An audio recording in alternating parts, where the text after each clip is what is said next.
आपका स्वागत है भारत धर्मा अकेडमी की पॉडकास्ट श्रृंखला में, जहां हम सनातन धर्म की दिव्य कहानियों, देवी देवताओं की महिमा और पवित्र स्थलों की आध्यात्मिक यात्रा को सरल और भावपूर्ण भाषा में आपके सामने प्रस्तुत करते हैं। तो आज हम सब मिलकर माँ वैष्णो देवी की जो अद्भुत कथा है, उनकी महिमा है, उसे जानेंगे। ये वही माँ है जो जम्मू कश्मीर की खूबसूरत त्रिकुटा पहाड़ियों में विराजमान है। कहते हैं माँ बहुत करुणामयी है, शक्ति और ममता का संगम। बिल्कुल सही कहा। माँ वैष्णो देवी, जिन्हें भक्तगण प्यार से माता रानी या वैष्णवी भी पुकारते हैं, वो असल में आदि शक्ति का ही एक पवित्र रूप है। मतलब वो परम शक्ति जिनसे सब कुछ चलता है। और उनका धाम, वो गुफा, उत्तर भारत के सबसे ज्यादा पूजनीय स्थलों में से एक है। हर साल आप देखिए, लाखों श्रद्धालु अपनी मनोकामनाएं लेकर माँ के दर्शन के लिए वहाँ जाते हैं। तो माँ की ये कथा, ये लीला कहाँ से शुरू होती है? उनका धरती पर अवतरण कैसे हुआ? कुछ बताइए इसके बारे में। देखिए, जो पौराणिक कथाएं हमें सुनने को मिलती हैं, उनके अनुसार माँ का जन्म दक्षिण भारत में रत्नाकर सागर नाम के एक भक्त के घर हुआ था। हाँ। उनके यहाँ कोई संतान नहीं थी, तो माँ ने ही उनकी प्रार्थना सुनी। अच्छा। बचपन में उनका नाम था त्रिकुटा। और क्योंकि वो भगवान विष्णु के वंश से थी, इसीलिए उनका एक नाम वैष्णवी भी पड़ा। बचपन से ही, छोटी सी उम्र में ही उनके मन में तपस्या करने की बड़ी प्रबल इच्छा जागी। और फिर वो त्रिकुटा पर्वत तक कैसे पहुंची? ये यात्रा भी बड़ी अद्भुत रही होगी। हाँ बिल्कुल। बाल्यावस्था में वो समुद्र तट पर बैठकर भगवान विष्णु के राम अवतार का ध्यान करती थी। और संयोग देखिए, कथाओं के अनुसार जब भगवान राम सीता जी की खोज में थे अपनी वानर सेना के साथ, तो वो उसी तट पर पहुँचे। अच्छा। वहीं उनकी दृष्टि त्रिकुटा पर पड़ी, जो गहन तप में लीन थी। त्रिकुटा ने जैसे ही श्री राम को देखा, उनके मन में उन्हें पति रूप में पाने की इच्छा उत्पन्न हुई। लेकिन जहाँ तक हम जानते हैं, श्री राम ने तो उस अवतार में एक पत्नी का व्रत लिया हुआ था ना, सीता जी का? बिल्कुल सही। श्री राम ने उन्हें बड़े प्रेम से समझाया कि देखो, इस जन्म में तुम्हें केवल सीता के प्रति वचनबद्ध हूँ। पर उन्होंने त्रिकुटा को एक वचन दिया। वचन? कैसा वचन? उन्होंने कहा कि कलयुग में जब मैं कल्कि रूप में अवतार लूंगा, तब मैं तुमसे अवश्य विवाह करूंगा। और साथ ही उन्होंने त्रिकुटा को उत्तर भारत की माणिक पहाड़ियों, जिन्हें अब त्रिकुटा पर्वत कहते हैं, वहां की एक गुफा में जाकर तपस्या करने का निर्देश दिया। अच्छा, तो ये निर्देश श्री राम ने दिया था? जी, और आशीर्वाद दिया कि संसार तुम्हें माँ वैष्णो देवी के नाम से जानेगा, तुम्हारी पूजा करेगा। ये भी कहते हैं कि माँ ने वहीं पर श्री राम की रावण पर विजय के लिए 9 दिनों तक वो जो नवदुर्गा व्रत होता है, वो भी रखा था। वाह, माँ की कहानी में फिर भक्त श्रीधर और भैरवनाथ का प्रसंग भी बहुत महत्वपूर्ण है। वो कैसे जुड़ता है इससे? हाँ, वो भी बड़ा रोचक वृत्तांत है। कटरा के पास ही हंसाली गांव है। वहाँ पंडित श्रीधर रहते थे। माँ के अनन्य भक्त थे वो।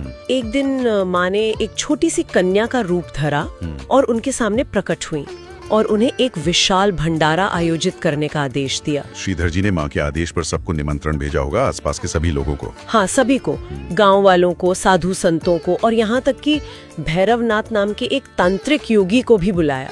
भैरवनाथ को अपनी तंत्र शक्तियों पर बड़ा अभिमान था। उसे वो दिव्य कन्या देखकर कुछ संदेह हुआ। संदेह किस बात का? उसे लगा कि ये साधारण कन्या नहीं है, इसमें कोई माया है। भंडारे वाले दिन एक चमत्कार हुआ। माँ ने अपनी योग माया से, अपनी दिव्य शक्ति से, उस छोटी सी कुटिया में ही सभी 360 से भी ज्यादा भक्त थे, सबको भर पेट भोजन करा दिया। बर्तन कभी खाली ही नहीं हुए। अद्भुत। पर भैरवनाथ का संदेह गया नहीं। वो तो देवी की शक्ति की परीक्षा लेना चाहता था। वो उस कन्या रूपी देवी के पीछे पीछे त्रिकुटा पहाड़ियों की तरफ चल दिया। उसे रोकना चाहता था, जानना चाहता था कि वो कौन है। और इसी यात्रा के दौरान माँ ने कई ऐसे चिन्ह छोड़े जो आज पवित्र स्थल बन गए हैं। बिल्कुल, जैसे जब भैरव पीछा कर रहा था, तो माँ ने एक जगह रुककर बाण चलाया जमीन पर, और वहाँ से जलधारा फूट पड़ी। वो आज बाण गंगा नदी कहलाती है। मान्यता है कि उसमें स्नान करने से भक्तों के पाप धुल जाते हैं। अच्छा, बाण गंगा। फिर एक जगह माँ ने कुछ देर रुककर पीछे मुड़कर देखा था कि भैरव कितनी दूर है। वहाँ उनके चरण चिन्ह अंकित हो गए। वो स्थान आज चरण पादुका के नाम से प्रसिद्ध है। भक्त वहाँ रोककर माँ के चरणों के दर्शन करते हैं। और वो गुफा भी है ना, जहाँ कहते हैं माँ ने कुछ समय तपस्या की थी। हाँ, वो है अर्धकुंवारी के पास गर्भजून गुफा। ऐसी मान्यता है कि जैसे शिशु 9 महीने माँ के गर्भ में रहता है, वैसे ही माँ ने उस गुफा में 9 महीने तक तप किया था। लेकिन भैरवनाथ ने माँ को वहाँ भी ढूंढ निकाला। वो गुफा के बाहर ही पहुँच गया। तब तो माँ को अपना असली रूप दिखाना ही पड़ा होगा। जी बिल्कुल। जब भैरव ने उन्हें ललकारा तो माँ को विवश होकर महाकाली का प्रचंड रूप धारण करना पड़ा और उसी पवित्र गुफा के द्वार पर माँ ने भैरवनाथ का वध कर दिया। ओह, कहते हैं माँ के त्रिशूल के प्रहार से भैरव का सिर कटकर इतनी दूर जाकर गिरा जो आज भैरव घाटी कहलाती है। वो मुख्य गुफा से करीब 2.5 किलोमीटर ऊपर है। लेकिन माँ तो माँ है, अत्यंत दयालु करुणामयी। उन्होंने भैरवनाथ को क्षमा भी किया। हाँ, ये बहुत महत्वपूर्ण बात है। मरते समय भैरवनाथ को अपनी भूल का एहसास हुआ। उसने माँ से क्षमा याचना की। माँ तो जानती थी कि वो उनके हाथों मुक्ति पाना चाहता था। तो माँ ने उसे माफ कर दिया। हाँ, माँ ने न सिर्फ उसे क्षमा किया बल्कि उसे मोक्ष प्रदान किया और साथ ही एक वरदान भी दिया। वरदान ये कि जो भी भक्त मेरे दर्शन के लिए इस दुर्गम यात्रा को करके यहाँ तक आएगा, उसकी यात्रा तब तक पूरी नहीं मानी जाएगी जब तक वो मेरे दर्शन के बाद तुम्हारे यानी भैरवनाथ के दर्शन ना कर लें। अच्छा, ये वरदान दिया। जी, ये दिखाता है कि अगर सच्चे मन से पश्चाताप किया जाए तो माँ की कृपा से बड़ा पापी भी उद्धार पा सकता है। और इस घटना के बाद माँ सदा के लिए उसी गुफा में विराजमान हो गई। हाँ, भैरवनाथ को मोक्ष देने के बाद माँ ने स्वयं को एक शिला, एक चट्टान के रूप में परिवर्तित कर लिया। उसी शिला में 3 पिंडियां मतलब 3 सिर जैसे आकार प्राकृतिक रूप से उभरे हुए हैं। 3 पिंडियां, जी, उनका क्या महत्व है? ये 3 पिंडियां ही माँ के 3 रूपों, महासरस्वती जो ज्ञान की देवी है, महालक्ष्मी जो धन और ऐश्वर्य की देवी है और महाकाली जो शक्ति और संहार की देवी है, उनका प्रतीक मानी जाती हैं। भक्त आज भी गुफा के अंदर इन्हीं पिंडियों के रूप में माँ के दर्शन करते हैं। और फिर पंडित श्रीधर? बाद में पंडित श्रीधर ने ही स्वप्न में माँ के आदेशानुसार इस पवित्र गुफा और इन पिंडियों को खोजा और फिर वहाँ माँ के विधिवत पूजा अर्चना शुरू करवाई। माँ वैष्णो देवी की ये पूरी कथा वाकई में आस्था, भक्ति और अंततः बुराई पर अच्छाई की विजय का एक अद्भुत संदेश देती है।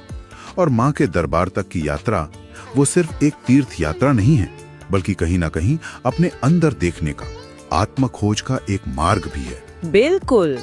और ये सोचने वाली बात भी है, जैसा आपने कहा, कि क्या भैरवनाथ का उद्धार ये नहीं दिखाता कि अगर कोई सच में सच्चे हृदय से पश्चाताप करे तो बड़े से बड़ा शत्रु भी माँ की क्षमा और मोक्ष का अधिकारी बन सकता है। इस पर विचार जरूर करना चाहिए। हम सिडनी, ऑस्ट्रेलिया में माँ काली, भगवान भैरव और 10 महाविद्याओं का एक भव्य मंदिर बना रहे हैं। यदि आप इस दिव्य कार्य में सहभागी बनना चाहते हैं तो कृपया हमसे संपर्क करें info@bbda.ai पर। आपका समर्थन ही हमारी शक्ति है। Thank you.